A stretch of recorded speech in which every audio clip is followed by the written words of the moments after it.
Welcome to the lecture 3 of this Java master course. Today the topic of the lecture is the control statements. Okay, so we shall discuss them.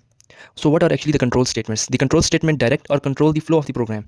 They tell or direct the program in which way the statements are going to execute. There are three types of the control statement: the decision making statements, the looping statements, which are going to discuss in the next lecture, and the jump statements, which will be partially be discussed in certain lectures, some in this lecture and some in the upcoming lectures. So if you don't understand the definition, don't be worried, we shall discuss all in detail. So the if-else statement. The if-else statement is a decision-making statement that tells the computer to do one thing or another depending on whether a condition is true or false.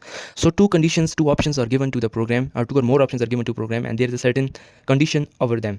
So according to the condition, the relevant condition or the relevant consequence will be executed. So consider the example of the if-else statement that if it is raining, then take an umbrella, otherwise go outside. Okay, so as you can see that if it raining, this is the condition, and there are two options: take an umbrella, otherwise go without it. That it all taking an umbrella or going without it depends upon what the raining. So if it is raining, take an umbrella, otherwise go without it. So here is a diagram to understand the working of the if-else statement. So as this arrow shows that the program is coming, the main body of program is going to be executed, there is a certain condition at this part. So if the condition is true, that if the condition is fulfilled, then the code inside the block, which is the pair of curly braces, is going to execute, and if this is not, the code in the else body is going to execute. If the condition is true, the code in the if body is going to execute, and if the condition is false, the code in the else body is going to execute. So consider these in the natural language: if this or that, if this is true, else this. Okay, so consider them in the natural way. So this is the syntax of the if else statement. As you can see, there's a if. This if is a keyword specified by the language, and this is the condition. Okay, and this is the block, the pair of curly braces, I mean this and this, and this is the if part we have studied. Okay, so this in the red line, it is actually, there's a lot of code, this may be a lot of code in this, and this else is also a keyword, and this is the else block. So this is the general syntax of the if else statement. Here is the example. First we have declared a number is equal to -5. Now we have given the condition that if number is greater than 0, then print the number is positive, else print the number is not positive. So what do you think the answer would be? Which statement is going to execute? Let's think. Since the number is negative, so the first statement, the if statement, is not going to be executed, and the else statement will be executed, and the output is the number is not positive. So see, this is very easy sort of thing. So the nested if else statement, these are the core and fundamental part of the Java programming and any sort of programming language to have a firm grip and to have a strong concept of these.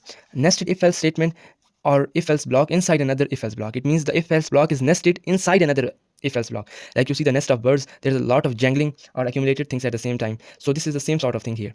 It allows you to check multiple related conditions, that if a person have to specify certain condition, I have to put a lot of checks on certain thing and then to assign it an input output. So we use the nested if else statement. So for example, first condition is if it is your birthday, then come inside the block if block, and then there's another condition that if you are under 18, then label that party as teen party, else if you are not under 18, then it is an adult celebration. So see, there are two type of checks. First you have to check whether it is your birthday or not, and then whether you are under 18 or not. Okay, so there are two checks, there may be lot of many checks. So this is for the sake of example. So there's a syntax of nested if else statement. I have colored the outer block and the inner blocks for your convenience. As you can see here, this outer written in black color, this is the outer block, and this specified by this brace is actually the inner block. So this highlighted green is the inner block, as you can see, and this is the outer block. This is the general syntax of the nested if else statement, and this is the example of nested if else statement. We have declared the age as 20, and there's a boolean true. You may be familiar with, we have discussed the boolean data type, as the boolean means it contain can only true or false. Okay, so nothing else. So if age greater than 18, okay, this is the first check. If age greater than 18, then the program will enter in this code, the blue code. Okay, so the first condition we have to check will be if the age is greater than 18. Since we have age 20, so this condition is satisfied, we will come inside the inner block. Now we have to check that whether it has ticket or not. It has ticket or not. Since it has ticket, the boolean is true, so this statement will be printed that you can enter the event. Consider that if the age was less than 18, okay, so the program will be directly shifted from here to here. Okay, this block, this blue block will be completely ignored. So the output will be, as you can see, you can enter the event after two checks and after two conditions. So the switch statement in Java, this is also a sort of easy if else statement. In this there are no conditions but only the values which are going to be checked. So let's see syntax to make you further clear. Let's see definition. A switch statement is a multi-way decision-making statement. It checks the value and variable and return different blocks of code. So there are certain conditions and certain blocks of code. The condition is checked, and according to it, the relevant block is assigned to that condition. Okay, so you should read this slide. It is for you. This is the syntax of the switch statement. It is very beautifully designed. So as we have seen that there are two values, not strictly two, there could be any values. First, consider statement, the syntax that there's a switch, this switch is a keyword, you have it is mandatory to write it. Then is the expression, the condition will be. Okay, so this case is also a keyword. There could be any number of cases as much as you want. Okay, so next, this is the value of the variable. This can be any value, and then this is a colon. This is a part of the syntax. Okay, you cannot ignore it. This is the second case. Okay, and these three lines demonstrate that there could be any number of cases. Okay, so at the end there is a default statement. Default statement is executed when the none of the above case is valid and the none of the above case is executed. So to prevent the program from clashing, we use this default case. Okay, when none is true. And there's also a certain statement called the break statement, which we will discuss later. Example of the switch statement is, so this is the switch statement. We have declared the choice is equal to 2, and then there is syntax choice, there is 2, and there are certain cases 1, 2, 3, and the default. Since the choice is 2, so the case 2 will be executed. The case 2 will be executed. So the output of this program will be, as you can see, you selected an option 2. It means this statement is executed. So what if I have said that this break statement is not written, this and this break statement is not written? What if the break statement is not present? Break statement means here the program should stop. So if the break statements are not present, the program shall not stop, and all the conditions and all the statements shall be executed. Okay, so the output will be you selected an option 2, you selected an option 3. Sorry, this is my mistake. You selected an option 1 is not right. This is wrong. Okay, so the program will be start from the case which is executed, and after it this break statement is not present, and after it, it doesn't matter how much the statements are produced or present, all of them shall be executed from the case where it is executed or where it is assigned by naturally. Okay, so the importance of the break statement is that it automatically stops the execution of the program. If there is no break statement in the program will continue to execute unless all the statements are executed. Default case needs no break statement. Okay, this is very important, so you should read it. So let's code. So let's demonstrate which we have learned in the form of coding. So here I have made the lecture 3 class, and I have made the main method in it. Here we are printing, I have written that grading system which gets an input from the user and assigns him the relevant grade. Okay, so this is the relevant grading system, and I have already written it. Since you have learned all the syntax in the slide, so it would not be difficult for you, but still you can pause the video and check every syntax, every colon, every semicolon, and all of those things. So let's see what is it. First statement is that if statement. If marks are greater than 90 and less than or equal to 100, the grade is A plus. And then if marks are greater than 80, then grade A. And here are all the certain other condition. If greater than 70, then B. If greater than 60, then C. If greater than 50, then D. And if greater than 0 and less than 50, then it is grade F, fail.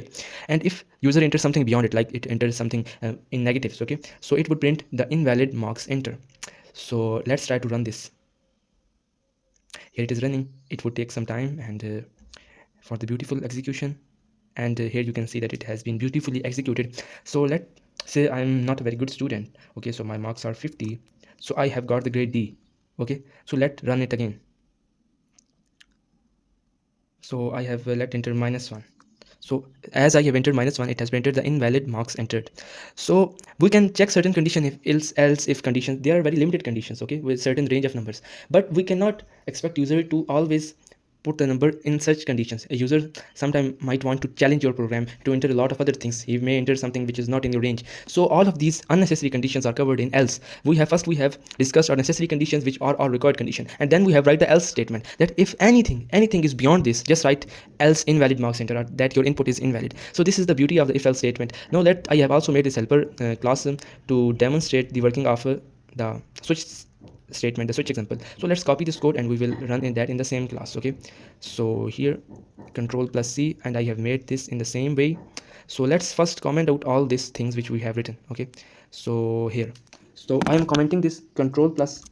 I have commented all this, and now I will copy paste the required code. Okay, so this is the required code. First we are prompting that we will provide the user certain 4 choices. Okay, first say hello. By entering 2 it will say goodbye. By entering 3 it will say show time. By entering 4 it would exit. So as you can see, we have in the braces of this switch statement, we have written our variable choice which we have declared here, and case 1, case 2, case 3, case 4. So these are the cases, these are the values which user is going to print, a user going to enter. Okay, so since the user is entering only 1, 2, 3, 4, so we have made the cases case 1, case 2, case 3, case 4. You may also make these cases as string, like entering a password. You want to enter a password which is a string, like some name or something. So you may also write in case, for example, your password is Ali, Ali. So you may also write some cases that case Ali, case Ahmed, and case like other cases. Okay, so these may be string rather than integers. Okay, so at this there's the default statement. Like in the previous if else, there was an else statement, there's a default statement. If none of the above cases are true, so execute this default statement. And as you can see, the default statement does not contain a break statement, and all the above statement contain the break statement. So let's try to run this.